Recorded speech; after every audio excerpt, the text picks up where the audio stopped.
Good morning. Welcome to Arlington Street Church, gathered in love and service for justice and peace. Welcome to the soul of Sunday. We are Unitarian Universalists.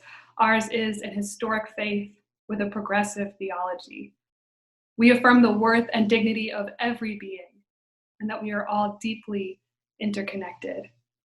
We are bound to one another, not by creed, but by covenant. And we are called to love with open minds, open hearts, and open hands. Whoever you are, those of all nations, all creeds, all colors, all kinds of love, you are welcome here.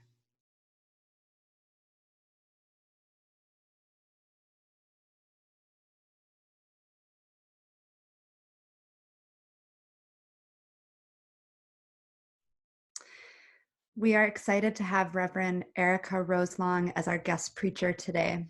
Erica is an affiliate minister at Arlington Street Church and is a spiritual care provider at Massachusetts General Hospital. Welcome, Erica, and thank you for putting together this service for us. I'm so happy that we can be here Zooming to worship together. We're doing an awesome job staying together while apart. Thanks again and again to our extraordinary tech team, Rich Abreu, Sandy Dixon, Frank Lee, Art Nava, and Barb Seidel. They're making it all possible. If you haven't already downloaded today's order of service, there's a link in the chat, and it's also available on the homepage at ascboston.org. All of the hymn lyrics are included in the order of service and will be posted in the chat so that we can sing together. And now, please say hello in the chat as we continue our virtual greetings. Let's engage that Arlington Street spirit of welcome that transcends social distance as we greet one another heart to heart.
If you can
It is now time for our treasured ritual of sharing community candles of sorrow and joy. These candles were submitted at ascboston.org. If you didn't submit your candle and have one you'd like to share this morning, I invite you to type it in the chat. In addition to sharing our sorrows and our joys this morning, let's reach out to one another in the week ahead, staying connected. May these times remind us of how very precious this beloved community is. Despite having to be apart, may we stay very close. And now, in the spirit of invocation, let's join in singing Sanctuary. The words are printed in your order of service and in the chat.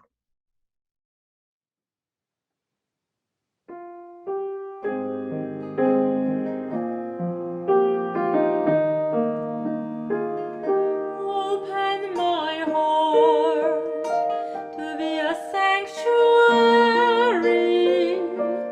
all made holy, loved and true. With thanksgiving, I'll be a living sanctuary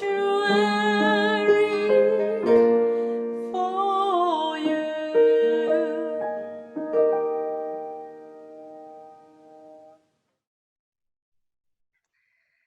Some of us come today with heavy hearts. We open our hearts to you.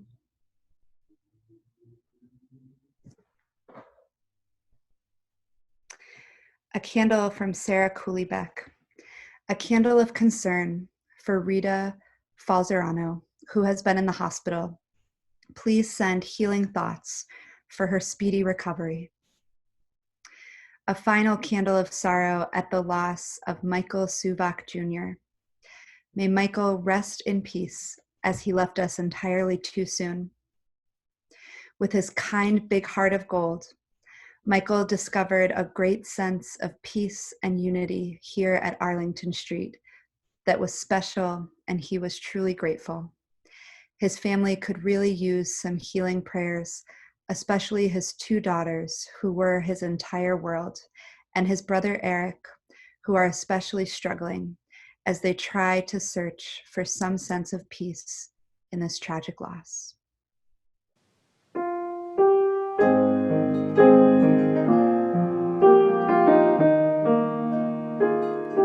Open my heart to be a sanctuary, all made holy, loved and true. With thanksgiving, I'll be a living sanctuary for you.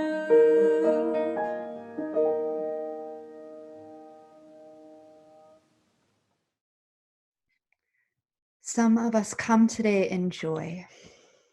We share your joy.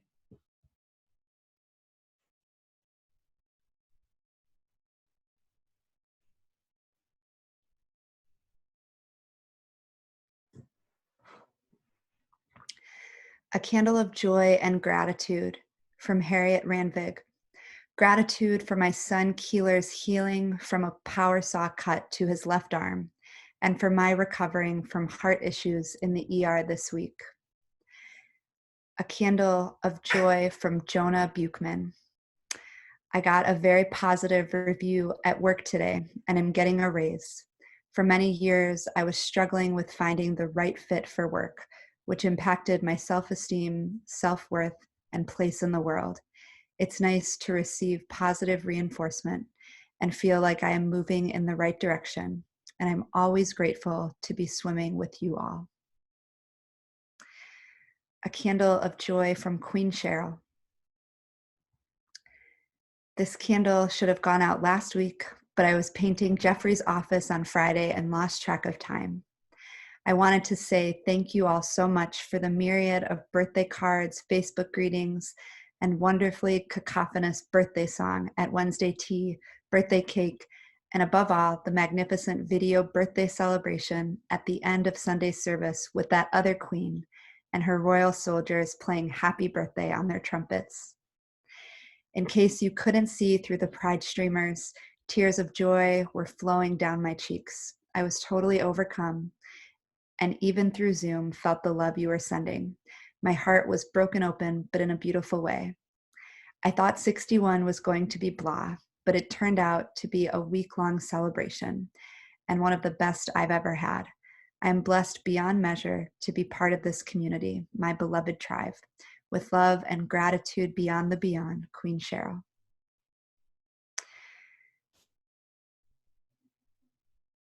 A final candle of gratitude from Harriet Ranvig. Gratitude for the Supreme Court decision that the Keystone and Dakota pipeline are being shut down and have to be emptied for whatever duration it would take for thorough environmental investigation and assessment. And for the second Supreme Court decision, which awards Indigenous people of Oklahoma authority over lands which were appropriated over 100 years ago by the state of Oklahoma.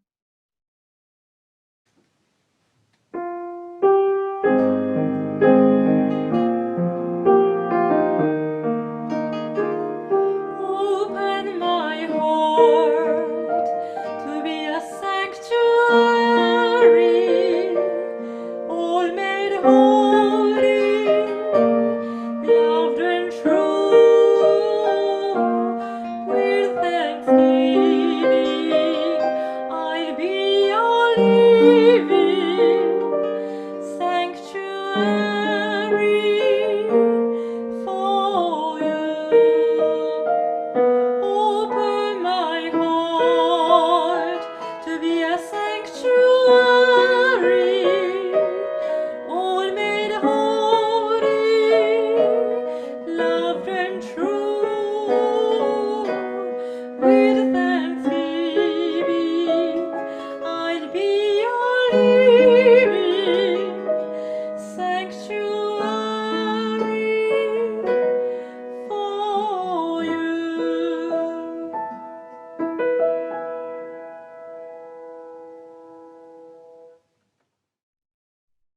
For all the sorrows and all the joys we hold in our hearts, we light a silent candle to remember and to rejoice.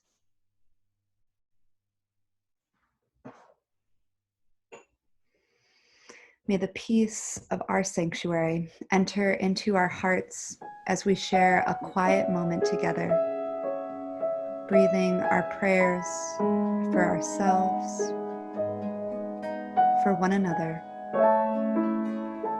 for our country, and for the world. Amen.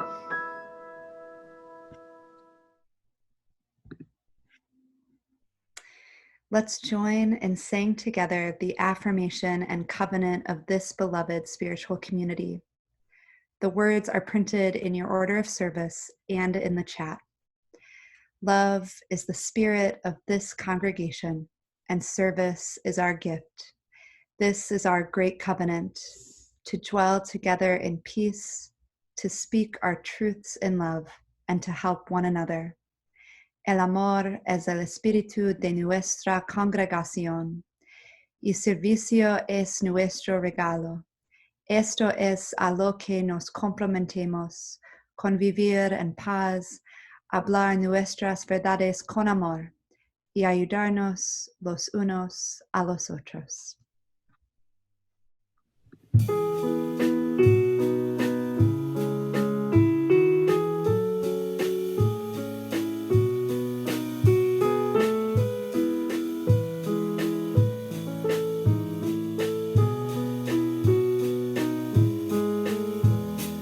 One more step. We will take one more step till there is peace for us, and everyone will take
The hospital is open 24 hours a day, 7 days a week.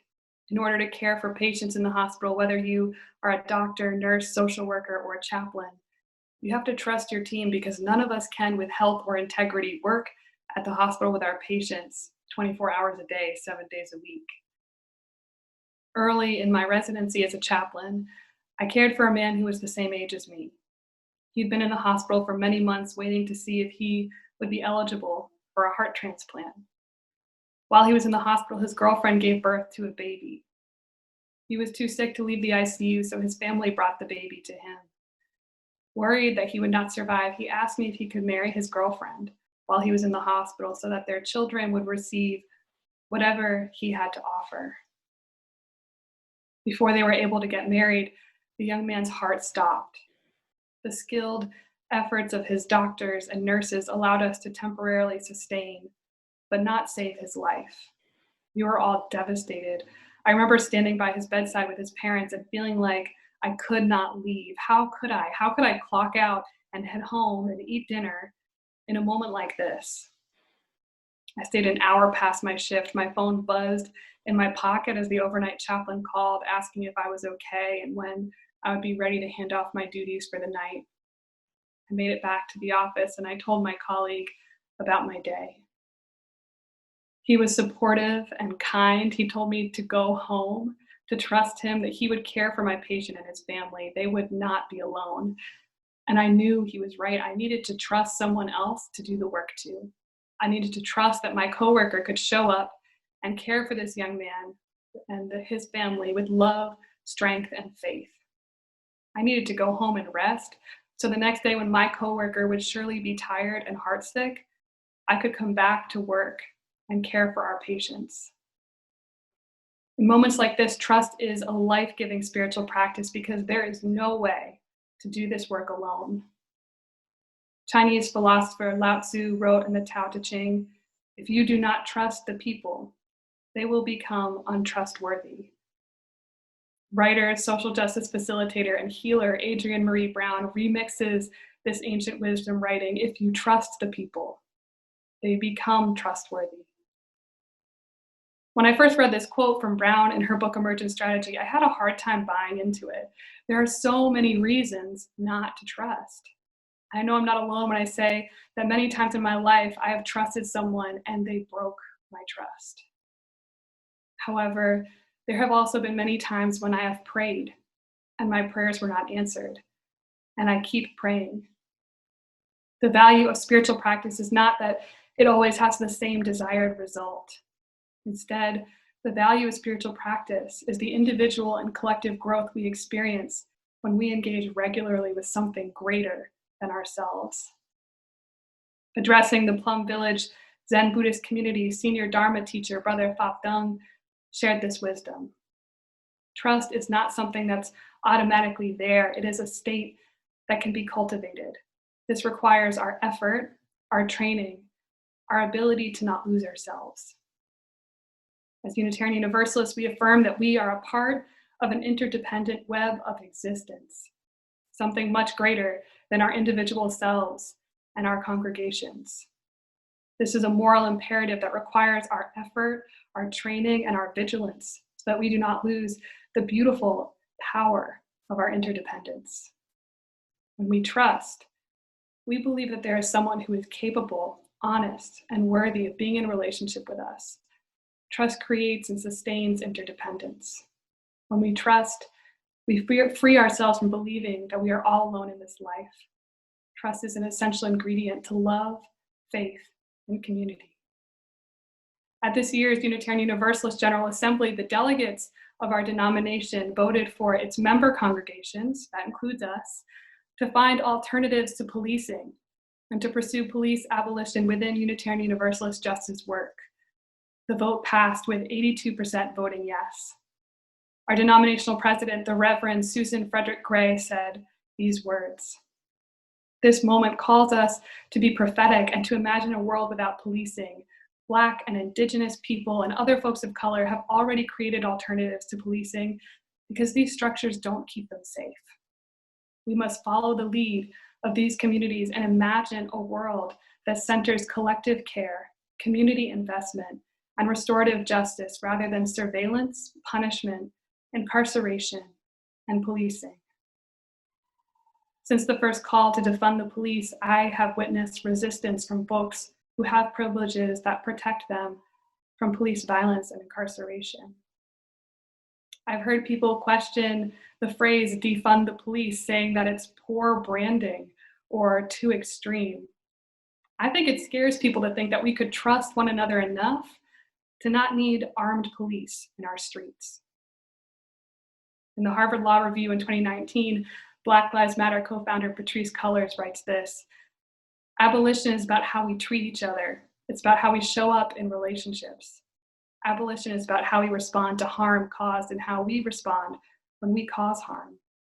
It is differentiating between large-scale systems that have been built to perpetuate our harm and individual harm caused against one another.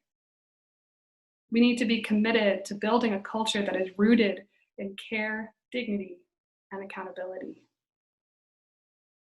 Patrisse Cullors and the Reverend Susan Frederick Gray are calling us to consider that there are communities that have trusted each other to do the work of caring for one another without police. They are calling us to have faith that we can trust each other more and commit to a culture that is rooted in care, dignity, and accountability. It's already happened. It's already happening. And here is one example: the life of Stormy Delavier, as told by Brittany Luce on the podcast Code Switch. Stormy Delavier was born to a white father and a Black woman in Louisiana in 1920. As a mixed-race child, she was not issued a birth certificate. She was bullied and beaten by other children throughout her childhood. And not only was she different from her classmates because of the color of her skin, Stormy was also a lesbian. She knew she needed to get out of the South to survive, so she moved to Chicago, where she lived and passed as a straight man. At the time, being a masculine queer woman was illegal. Dressing as a straight man allowed Stormy to live as she wanted, and she looked good.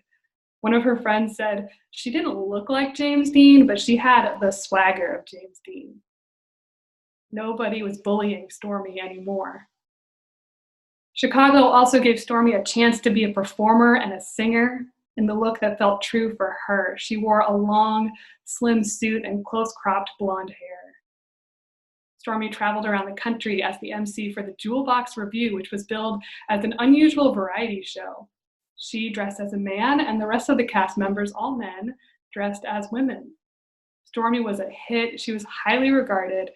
She was royalty. She had the respect of her castmates, her boys, her family. "They were nice young men, and they were my friends," Stormy said. "I respected them as performers and as human beings." Around this time, Stormy moved to New York, where she was finally able to live as the butch woman she was. This is a part of the story that I think some of you might know. On June 28th, 1969, Stormy was at the Stonewall Inn. The Stonewall was a popular West Village bar and an unofficial community meeting place for young queer folks. That night, police raided the bar. It was illegal to cross-dress and illegal for gay people to gather in public. Cops would regularly raid the bar to check IDs to see if a patron's listed gender matched how they dressed. It was humiliating and subhuman treatment, but it was the law. But on June 28, 1969, something changed. After years of hassling and arrest, the folks at the Stonewall were pissed. They refused to hand over their IDs. When the police started grabbing people, Stormy fought back. She's credited as throwing the first punch at police in defense of her humanity and in defense of her family. A friend said of that night, "I think her experiences as a young person and being beat up and not accepted lived inside her, and she used it for good, to protect her community." Stormy had found a community where she was loved and where she experienced great joy.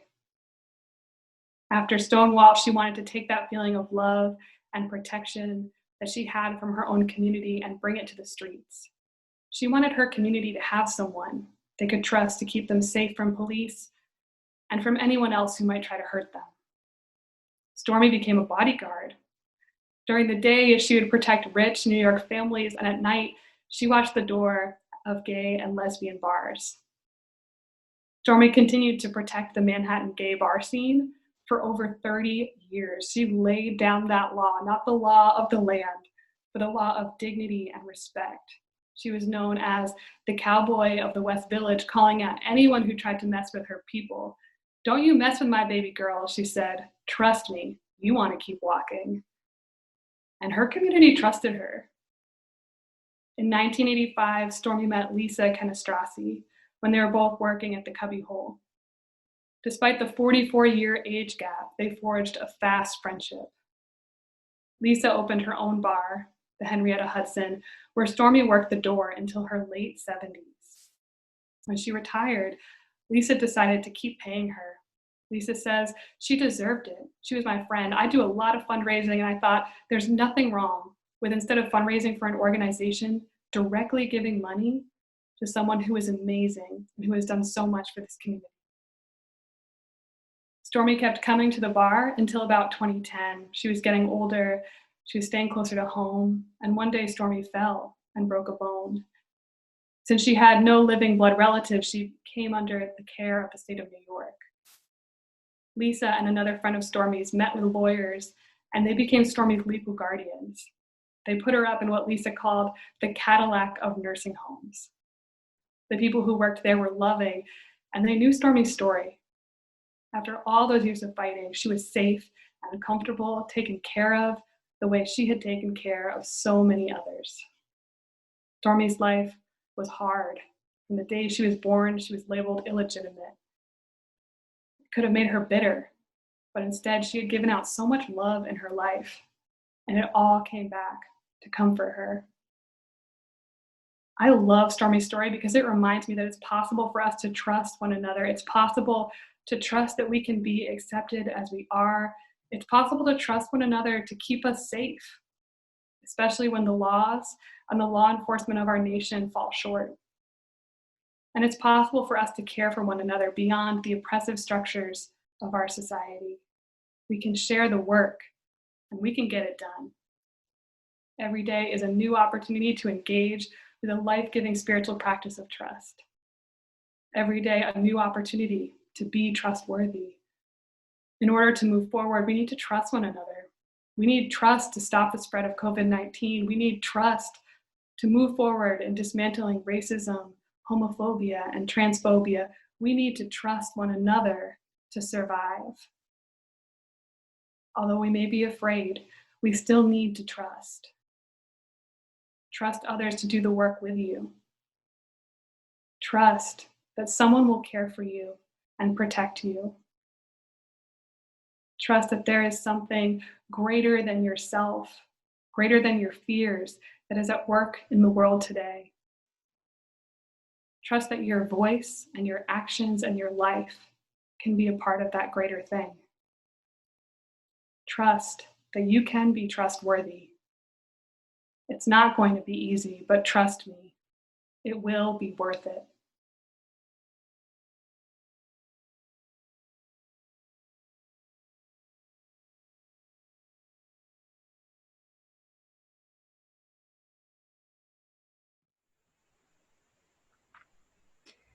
Each of us has the power to make a difference, to do our part to strengthen the safety net that holds us all.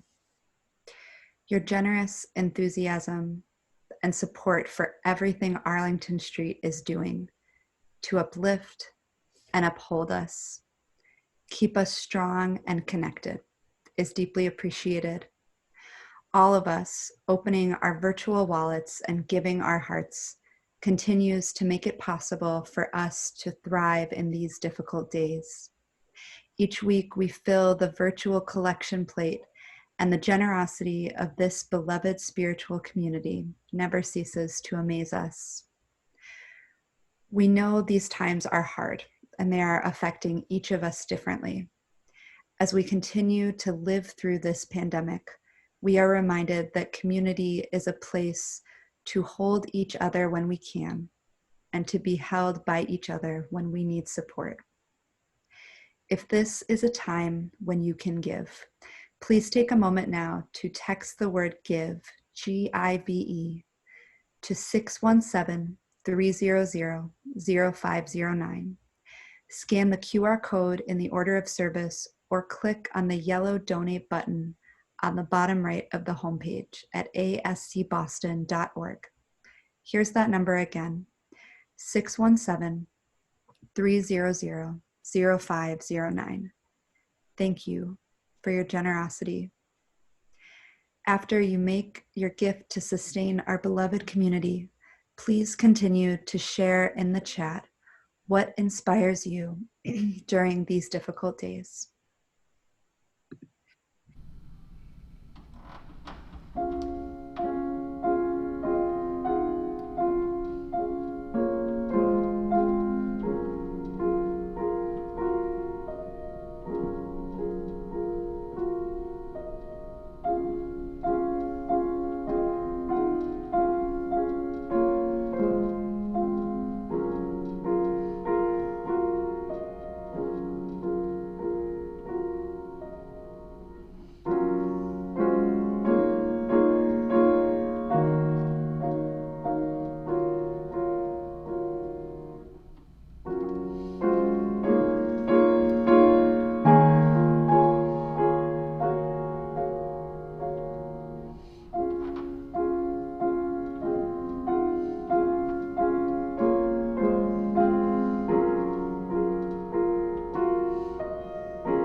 At the close of today's service during virtual coffee hour, an invitation will appear on your screen, inviting you to join a breakout room. This is an opportunity to visit with each other in a smaller, quieter setting. If you click yes, you'll automatically find yourself there.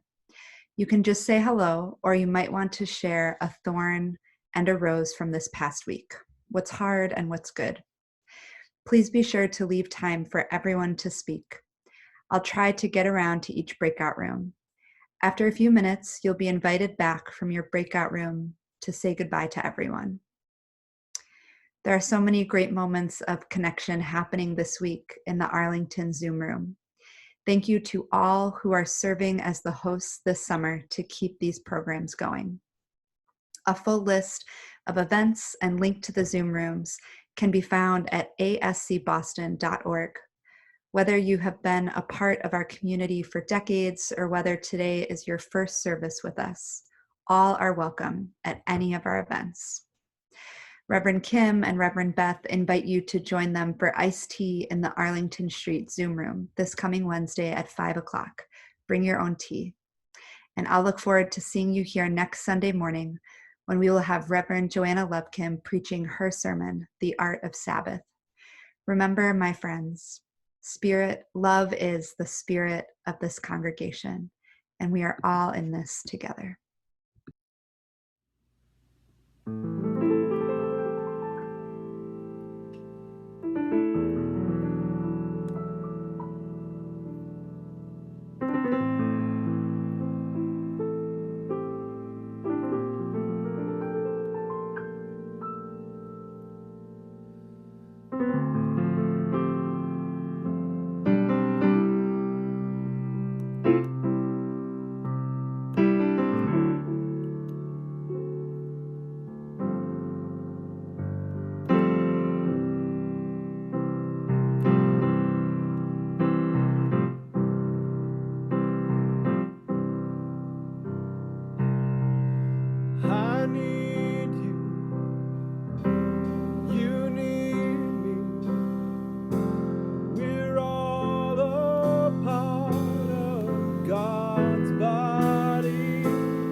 Our benediction was written by Adrienne Marie Brown.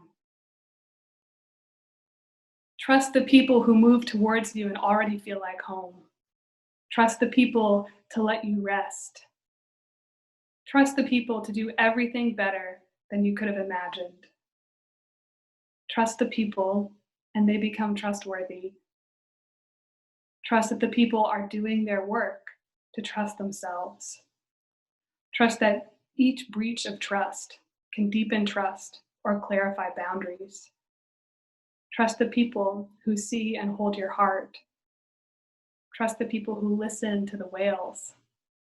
Trust the people and you will be trustworthy. Trust the people and show them your love. Trust the people. Beloved spiritual companions, I love you. I miss you. I trust you. The service begins when the service ends. Bless your hearts. Amen.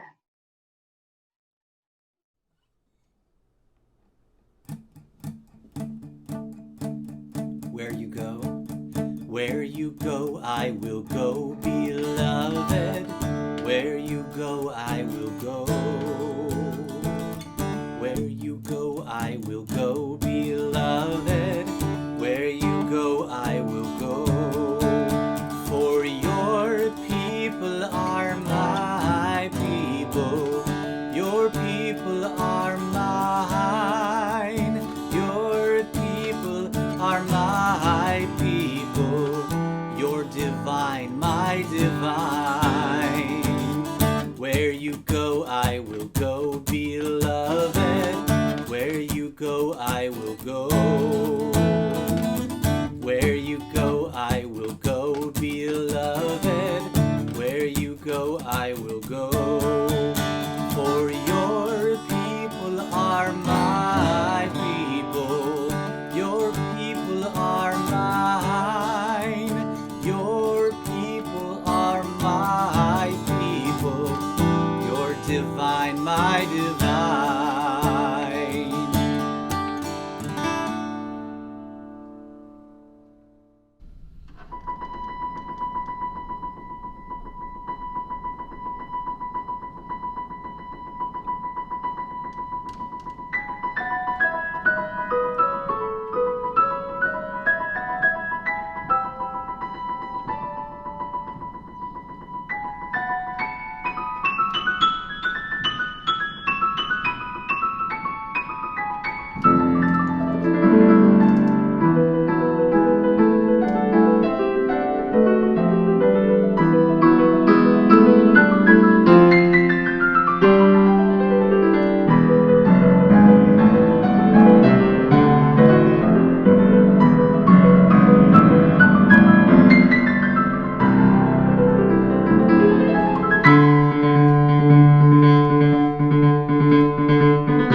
please visit ascboston.org for more information about this historic Unitarian Universalist congregation.